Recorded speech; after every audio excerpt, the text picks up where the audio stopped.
പണ്ടൊക്കെ നമ്മുടെ വീട്ടിലെ അപ്പൂപ്പന്മാര് അല്ലെങ്കിൽ അമ്മൂമ്മമാരൊക്കെ പുറത്തിറങ്ങി പോകുന്ന പെൺകുട്ടികളോട് പറയാറുണ്ട്, മോളെ സൂക്ഷിക്കണേ, ഇതൊരു കെട്ട കാലമാണ്.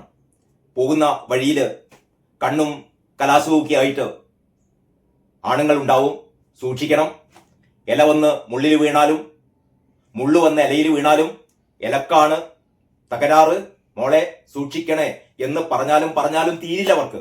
അത്രമാത്രം വെപ്രാളമാണ് പുറത്തിറങ്ങി പോകുന്ന പെൺകുട്ടികളുടെ സുരക്ഷയെ കരുതി അവരുടെ അപ്പൂപ്പന്മാർക്കും അമ്മൂമ്മമാർക്കും അല്ലെങ്കിൽ അവരുടെ അപ്പന്മാർക്കും അമ്മമാർക്കും ഒക്കെ. പക്ഷെ ഇന്ന് അതിന് പകരം പുറത്തിറങ്ങി പോകുന്ന ആൺകുട്ടികളെ ഓർത്താണ് അമ്മമാർക്ക്, അച്ഛന്മാർക്ക്, അപ്പൂപ്പന്മാർക്ക്, അമ്മൂമ്മമാർക്കൊക്കെ വേവലാതി. പുറത്തേക്ക് ഇറങ്ങി പോകുന്ന ആൺകുട്ടികളോട്, ആൺമക്കളോട് അവർ പറയുന്നു, മോനെ ഒരുപാട് അതിജീവിതമാർ പുറത്തുണ്ടാവും കേട്ടോ, സൂക്ഷിക്കണേ. കണ്ണും കലാശവും കാണിച്ച് പ്രലോഭിപ്പിച്ച് നിന്റെ പിന്നാലെ നിന്നെ ചതിക്കുഴിയിൽ വീഴ്ത്താൻ ഒരുപാട് അതിജീവിതമാരുണ്ടാകും, സൂക്ഷിക്കണം. മുള്ളു വന്ന് ഇലയിൽ വീണാലും ഇല വന്ന് മുള്ളിൽ വീണാലും മുള്ളിനാണ് പരിക്ക്, മുള്ളിനാണ് ദോഷം, ഇലക്കൊന്നും പറ്റില്ല എന്ന് ഇന്നത്തെ കാലത്ത് ആൺകുട്ടികളോട് അവരുടെ അമ്മമാർ പറയുന്നു, അച്ഛന്മാർ പറയുന്നു. ഞാനിത് ഒരു ആമുഖമായി പറയാൻ കാരണം ഒന്ന് രണ്ട് കാര്യങ്ങളുടെ ഒരു പശ്ചാത്തലത്തിലാണ് കേട്ടോ. ഒന്ന്, ഇന്നത്തെ പത്രത്തിൽ, അതായത് ഇന്നലെ രാഹുൽ മാങ്കൂട്ടത്തിന് ഈ മൂന്നാമത്തെ ലൈംഗിക പീഡന പരാതിയിൽ രാഹുൽ മാങ്കൂട്ടത്തിന് ജാമ്യം നിഷേധിക്കപ്പെട്ടു. ജാമ്യം കിട്ടിയില്ല. സ്വാഭാവികമായും ഇങ്ങനെ താഴെ തട്ടിലുള്ള ഈ കോടതികൾ ഇത്തരം കേസുകളിൽ ജാമ്യം കൊടുക്കാറില്ല. ഇനി ജില്ലാ കോടതിയിലേക്ക് പോകുന്നു. തിങ്കളാഴ്ച രാഹുൽ ജില്ലാ കോടതിയിൽ ജാമ്യ അപേക്ഷ നൽകാൻ വേണ്ടി പോകുന്നു. അവിടെയും ജാമ്യം കിട്ടിയില്ല. ഹൈക്കോടതിയിലേക്ക് പോകും. അതൊക്കെ വളരെ സ്വാഭാവികമായ കാര്യമാണ്. അതായത് കേസിന്റെ മെറിറ്റിലേക്ക് ആഴ്ന്നിറങ്ങിക്കൊണ്ട് കേസിന്റെ ഈ എന്താ പറയാ ഈ സംഭവങ്ങൾ മുഴുവൻ ചുഴിഞ്ഞു നോക്കി അതിന്റെ തെളിവെടുപ്പൊക്കെ നടത്തി എന്നിട്ടൊന്നുമല്ല ജാമ്യം കൊടുക്കണ്ടേ എന്ന് തീരുമാനിക്കുക. ജാമ്യം കൊടുക്കണ്ടേ എന്ന് തീരുമാനിക്കുന്നത് ഈ പ്രതിസ്ഥാനത്തുള്ള ആൾ അല്ലെങ്കിൽ കുറ്റാരോപിതൻ കുറെ സ്വാധീന ശക്തിയുള്ള ആളൊക്കെ ആണെങ്കിൽ പലപ്പോഴും ജാമ്യം കൊടുക്കാറില്ല. കാരണം ഈ ഇരയെ എന്ത് ചെയ്യും, സ്വാധീനിക്കും, തെളിവുകൾ നശിപ്പിക്കും എന്നൊക്കെയുള്ള ഒരു അടിസ്ഥാനത്തിൽ പലപ്പോഴും ജാമ്യം കൊടുക്കാറില്ല. അതെന്തെങ്കിലും ആവട്ടെ, ഏതായാലും രാഹുൽ മാങ്കൂട്ടത്തിന് ജാമ്യം കിട്ടിയില്ല. ഇന്നത്തെ പത്രങ്ങളിലൊക്കെ ആ വാർത്തയുണ്ട്. ഇപ്പൊ മാതൃഭൂമി, മനോരമ, ദേശാഭിമാനി, ഈ 3 പത്രങ്ങളാണ് ഒന്നാം പേജിൽ വാർത്ത കൊടുത്തത് കേട്ടോ. മാതൃഭൂമിയിൽ ആ വാർത്ത ഇങ്ങനെയാണ്: രാഹുൽ മാങ്കൂട്ടത്തിന് ജാമ്യമില്ല, ലൈംഗിക പീഡന കേസിൽ റിമാൻഡിൽ കഴിയുന്ന രാഹുൽ മാങ്കൂട്ടത്തിൽ MLAക്ക് തിരുവല്ല 1ാം ക്ലാസ് മജിസ്ട്രേറ്റ് കോടതി ജാമ്യം നിഷേധിച്ചു. അത്രയേ ഉള്ളൂ. മലയാള മനോരമയിലെ 1ാം പേജിലുള്ള വാർത്ത: രാഹുലിന് ജാമ്യമില്ല, ജയിൽവാസം തുടരും. 3ാം പീഡന പരാതിയിൽ രാഹുൽ മാങ്കൂട്ടത്തിൽ MLAയുടെ ജാമ്യാപേക്ഷ തിരുവല്ല 1ാം ക്ലാസ് മജിസ്ട്രേറ്റ് കോടതി നിരസിച്ചു. ഇതോടെ രാഹുലിന്റെ ജയിൽവാസം തുടരും. അത് കഴിഞ്ഞിട്ട് ആ സംഭവങ്ങളൊക്കെ പറയുന്നു. പക്ഷേ ദേശാഭിമാനി എന്ന് പറയുന്ന ഈ ടോയ്ലറ്റ് പേപ്പർ ഇതേ വാർത്ത ഇവർ കൊടുത്തത് എങ്ങനെയാണെന്നറിയോ? ബലാത്സംഗ കേസിൽ മാവേലിക്കര സ്പെഷ്യൽ സബ് ജയിലിൽ അടച്ച കൊടും ക്രിമിനൽ ആരാണ്? കൊടും ക്രിമിനൽ രാഹുൽ മാങ്കൂട്ടത്തിൽ MLAയുടെ ജാമ്യാപേക്ഷ Thiruvalla judicial first class magistrate കോടതി തള്ളി. ഈ രാഹുൽ മാങ്കൂട്ടത്തിനെ കൊടും ക്രിമിനൽ എന്ന് വിശേഷിപ്പിച്ചത് എന്തിന്റെ അടിസ്ഥാനത്തിലാണ്? കോടതി പറഞ്ഞോ രാഹുൽ മാങ്കൂട്ടത്തിൽ കൊടും ക്രിമിനൽ ആണ് എന്ന് ഇവിടത്തെ ഏത് കോടതിയാണ് പറഞ്ഞത്? രാഹുലിന്റെ ഈ 3 ലൈംഗിക പീഡന പരാതികളും ഒരു കോടതിയിലും ഇത് വിചാരണ തുടങ്ങിയിട്ടില്ല. ഒരു കോടതിയും ഇതിൽ തീർപ്പ് കൽപ്പിച്ചിട്ടില്ല. ആകെ സംഭവിച്ചത് ഈ ജാമ്യാപേക്ഷയാണ്. ആദ്യത്തെ പീഡന പരാതിയിൽ ജാമ്യാപേക്ഷ ഈ സെഷൻസ് കോടതി തള്ളി. അത് ഹൈക്കോടതി ഈ 21ാം തീയതിയാണ് അതിന്റെ ഒരു വാദം വെച്ചിട്ട് ഈ മുൻകൂർ ജാമ്യാപേക്ഷയിൽ ഒരു വാദം വെച്ചത്. അതുവരെ അറസ്റ്റ് ചെയ്യരുത് എന്ന് ഹൈക്കോടതി തീർപ്പ് കൽപ്പിച്ചതാണ്. 2ാമത്തെ ലൈംഗിക പീഡന പരാതിയിൽ ഈ സെഷൻസ് കോടതി തന്നെ ജാമ്യം അനുവദിച്ചതാണ്. എന്ന് പറഞ്ഞാൽ 2 കോടതികൾ അല്ലെങ്കിൽ 2 പരാതികളിലും കോടതി ഒന്നുകിൽ മുൻകൂർ ജാമ്യം നൽകുകയോ മറ്റൊന്നിൽ അറസ്റ്റ് തടയുകയോ ഒക്കെ ചെയ്തതാണ്. ഇത് കഴിഞ്ഞിട്ടാണ് 3ാം പരാതി ഉണ്ടാകുന്നത്. ഈ 3ാം പരാതിയിൽ കോടതി ജാമ്യം അനുവദിച്ചില്ല. അത്രയുള്ളൂ, കോടതി ജാമ്യം അനുവദിച്ചില്ല. ഇത്രയും സംഭവിച്ചിട്ടുള്ളൂ. അതിന് ദേശാഭിമാനി കൊടും ക്രിമിനൽ എന്ന് രാഹുൽ മാങ്കൂട്ടത്തെ വിശേഷിപ്പിക്കുന്നു. ഞാനൊന്ന് ചോദിക്കട്ടെ, ഇതേ പരാതിയിലാണ് മുകേഷ് MLA, ഇപ്പോഴും MLA സ്ഥാനത്ത് തുടരുകയാണ് മുകേഷ്.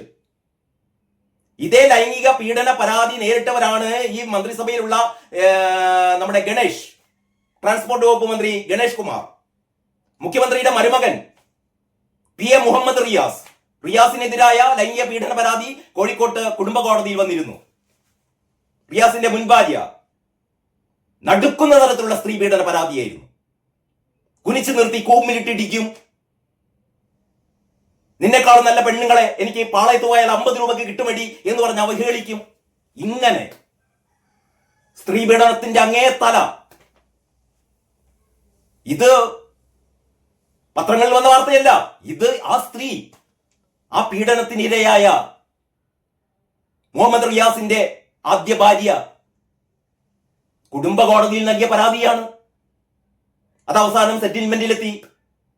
അപ്പൊ ഞാൻ പറഞ്ഞുകൊണ്ട് വന്നത്, ഇത്തരത്തിലുള്ള ഒരുപാട് സ്ത്രീ പീഡനങ്ങൾ ചെയ്ത കുടുംബ കോടതികളിൽ ഈ കേസെത്തിയ, അത്തരം കാര്യങ്ങൾ ഇവർ ചെയ്തതാണ് എന്ന് വിധി കൽപ്പിക്കപ്പെട്ട കേസുകളൊക്കെ നിലനിൽക്കെ രാഹുൽ മാങ്കൂട്ടത്തിന്റെ കാര്യത്തിൽ ആകെ 3 പരാതികളാണ് വന്നത്. ഈ 3 പരാതികളും എത്രമാത്രം ജെന്യുവൻ പരാതികളാണ്, എത്രമാത്രം സത്യസന്ധത അതിലുണ്ട് എന്നുള്ളത് നമ്മളല്ല പറയേണ്ടത്, കോടതികളാണ് പറയേണ്ടത്. എങ്കിലും നമുക്ക് നിരീക്ഷിക്കാലോ, നമുക്ക് അഭിപ്രായം പറയാലോ. ഇവിടെ ആദ്യത്തെ പരാതി വന്നത് നമുക്കൊക്കെ അറിയാലോ. അതായത് രാഹുൽ തന്നെ ബലാത്സംഗം ചെയ്തു, തന്നെ ഗർഭിണിയാക്കി, ഗർഭം നിർബന്ധിപ്പിച്ച് ഗർഭഛിദ്രം നടത്തി എന്നൊക്കെ ഒരു സ്ത്രീ വന്ന് പോലീസിലല്ല പരാതി കൊടുത്തത്. നമ്മൾ കേട്ടത് TV ചാനലുകളിലൂടെ ഈ യുവതിയുടെ ശബ്ദ സന്ദേശമാണ് നമ്മൾ കേട്ടത്, അവരുടെ ശബ്ദമാണ് നമ്മൾ കേട്ടത്, ഓഡിയോ ക്ലിപ്പുകളാണ് നമ്മൾ കേട്ടത്. ഇവരുടെ ചാറ്റുകൾ, വാട്സപ്പ് ചാറ്റുകൾ പത്രങ്ങളൊക്കെ അച്ചടിച്ചു വന്നു. ഇതൊക്കെ കഴിഞ്ഞിട്ട് മാസങ്ങൾക്ക് ശേഷമാണ്, അതിന്റെ മുന്നേ സർക്കാർ ഈ പരാതികൾ സ്വീകരിക്കാൻ വേണ്ടിയിട്ട് ഒരു അന്വേഷണ കമ്മീഷനെ രൂപീകരിക്കുന്നു. ഈ അന്വേഷണ കമ്മീഷന്റെ അടുത്തും ഈ പരാതിപ്പെട്ട യുവതി പോയില്ല. അവസാനം മാസങ്ങൾക്ക് ശേഷമാണ് ഈ പരാതിക്കാരി മുഖ്യമന്ത്രിയുടെ ഓഫീസിലെത്തി പരാതി നൽകുന്നത്. ഇതാണ് ആദ്യത്തെ പരാതി. ആ പരാതിയിൽ ഈ ചാറ്റുകളൊക്കെ, വാട്സപ്പ് ചാറ്റുകളൊക്കെ കാണുമ്പോൾ, ഇവർ തമ്മിലുള്ള സംഭാഷണങ്ങൾ കേൾക്കുമ്പോൾ നമുക്ക് മനസ്സിലാകും ഇവർ തമ്മിൽ വളരെ അഗാധമായ പ്രണയത്തിലായിരുന്നു, അല്ലെങ്കിൽ ഇഷ്ടത്തിലായിരുന്നു. ഇവർ പരസ്പര സമ്മതത്തോടെയുള്ള ഫിസിക്കൽ റിലേഷനാണ് സംഭവിച്ചത്. ഒരു തരത്തിലുള്ള സമ്മർദ്ദങ്ങളും ഉണ്ടായിട്ടില്ല എന്നൊക്കെ നമുക്ക് മനസ്സിലാവും. നമുക്ക് മനസ്സിലായതുകൊണ്ട് പ്രത്യേകിച്ച് കാര്യമില്ല കേട്ടോ. കോടതിയാണ് തീരുമാനിക്കേണ്ടത്. ശരി, കോടതി തീരുമാനിക്കട്ടെ. പിന്നീടാണ് 2ാം പരാതി ഉണ്ടായത്. 2ാം പരാതിയുടെ കാര്യവും ഇതേപോലെ തന്നെ രാഹുലിന്റെ സുഹൃത്തായ ഫെനി നൈനാൻ ഒരു ഹോം സ്റ്റേയിലേക്ക് കൊണ്ടുപോയി. അവിടെ പിന്നാലെ രാഹുൽ എത്തി, തന്നെ പീഡിപ്പിച്ചു. 3ാമത്തെ പരാതി അത് ഇതിനേക്കാൾ വിചിത്രമായിരുന്നു. കാനഡക്കാരിയായ ഒരു പരാതിക്കാരി. അവര് വന്ന് പറയുന്നു, ഞാൻ ഇവിടെ എത്തിയപ്പോ രാഹുൽ എന്നോട് പറഞ്ഞു ഒരു ഹോട്ടലിൽ ഒരു മുറി എടുക്കാൻ പറഞ്ഞു. അങ്ങനെ ഹോട്ടലിൽ ഞാൻ മുറിയെടുത്തു. എന്റെ ഒരു കുടുംബകാര്യം സംസാരിക്കാൻ വേണ്ടിയിട്ടാണ് ഹോട്ടലിൽ മുറിയെടുത്തത്. അപ്പോൾ രാഹുലിനെ ഞാൻ വിളിച്ചു. രാഹുൽ വന്നു. മുറിയിലേക്ക് വന്ന പാടെ എന്നെ കയറി അടിച്ചു, എന്നെ മുഖത്ത് തുപ്പി, എന്നെ ക്രൂരമായി ബലാത്സംഗം ചെയ്തു. അതൊക്കെ കഴിഞ്ഞിട്ട് ഞാൻ രാഹുലിന് ചെരുപ്പ് വാങ്ങിക്കൊടുത്തു, ഞാൻ രാഹുലിന്റെ അണ്ടർവെയർ വാങ്ങിക്കൊടുത്തു, രാഹുൽ ചോദിക്കുന്ന പൈസയൊക്കെ ഞാൻ കൊടുത്തു. രാഹുലിനെ ഒരുപാട് സ്നേഹമായിരുന്നു. ഞങ്ങൾ ഒരുമിച്ച് പിന്നീട് താമസിക്കാൻ ഫ്ലാറ്റുകൾ അന്വേഷിച്ച് നടന്നു. ഇതൊക്കെയാണ് പരാതികളുടെ ഒരു നേച്ചർ എന്ന് പറയുന്നത്. ഇങ്ങനെ പോലും സോഷ്യൽ മീഡിയയിൽ പറഞ്ഞ ആൾക്കാരൊക്കെ പോലീസ് പിടിച്ച് അറസ്റ്റ് ചെയ്ത് കൊണ്ടുപോവുകയാണ്. അതായത് ഈ പരാതിക്കാരിയെ കുറിച്ച് നമുക്കൊന്നും മിണ്ടാൻ പാടില്ല. നമ്മളാരും ആരാണ് പരാതിക്കാരിയെന്നോ പരാതിക്കാരിയുടെ പേരോ അവരുടെ ഐഡന്റിറ്റിയോ ഒന്നും വെളിപ്പെടുത്തുന്നില്ല. ഇവര് കൊടുത്ത പരാതി ഇന്നതാണ് എന്ന് മാത്രമാണ് പറയുന്നത്.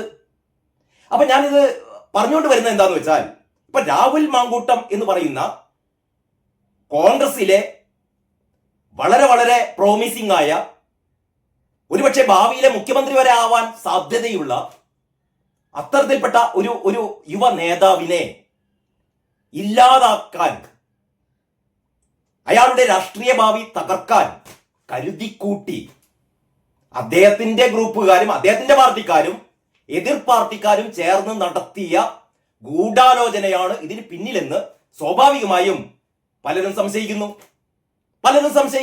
സംശയിക്കാൻ ഒരുപാട് കാര്യങ്ങളുണ്ട്.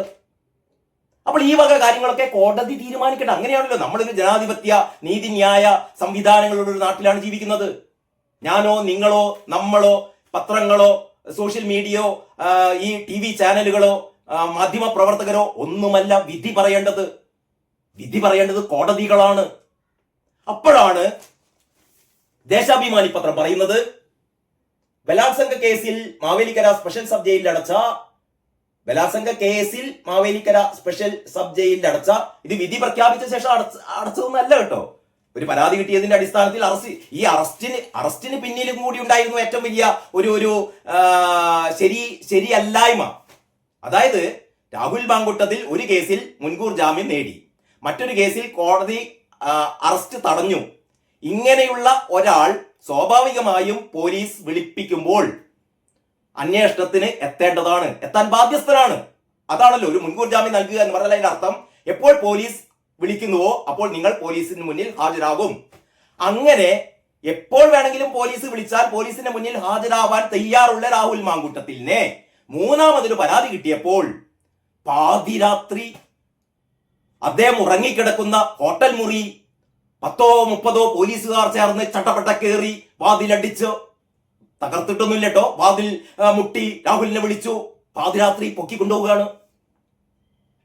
വല്ല ആവശ്യമുണ്ട്? ഇതിനാണ് നാടകം എന്ന് വിളിക്കുന്നത്. ഇതാണ് രാഷ്ട്രീയ പ്രേരിത നാടകം.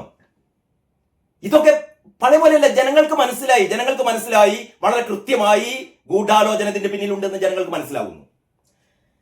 അപ്പൊ ഏതായാലും ദേശാഭിമാനി പകവീട്ടുകയാണ്. ദേശാഭിമാനി പ്രഖ്യാപിക്കുകയാണ്. എന്താ പ്രഖ്യാപിക്കുന്നത്? കൊടും ക്രിമിനൽ. അപ്പോൾ കേരളത്തിലെ കൊടും ക്രിമിനൽ ആര്? രാഹുൽ മാങ്കൂട്ടം എന്ന് കോടതികൾക്കും മുകളിലുള്ള സൂപ്പർ കോടതിയായ ദേശാഭിമാനി വിധി കൽപ്പിക്കുന്നു.